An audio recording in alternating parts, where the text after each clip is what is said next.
This is the preamp of the Kmix, Keith McMillen Kmix audio interface. I've got an RE20 plugged in right now, and obviously this is a close proximity microphone that requires me to be, well, relatively close to the mic, naturally enough. I've got the Kmix editor open, and as you can see, the input trim is set up to 45 dB. I'm monitoring fairly loudly so I can hear what's going on. And like any dynamic mic like this, as soon as I sort of back away from the microphone, I get most of the room and not a lot of me. But the main reason for this test is to see if Keith McMillen had resolved any of the issues that I'd had with this interface and pencil condenser style microphones.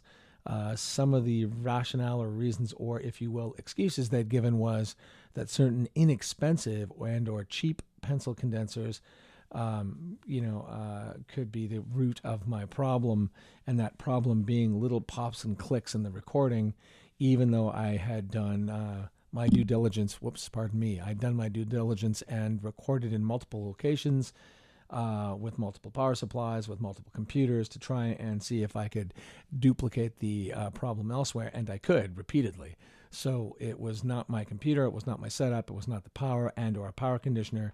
It was and or is an issue with the Kmix.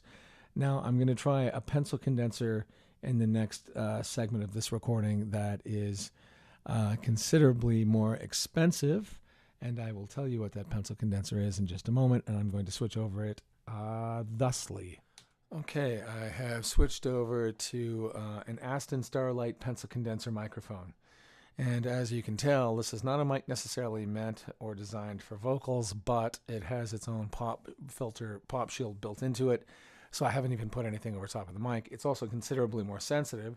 So I have this set, I've got this set at around 17.5 dB for the gain versus 45 dB on the RE20 that I had previously. So far, at first when I plugged it in, I started to hear those clicks and pops. And now, it appears they are not there with this microphone.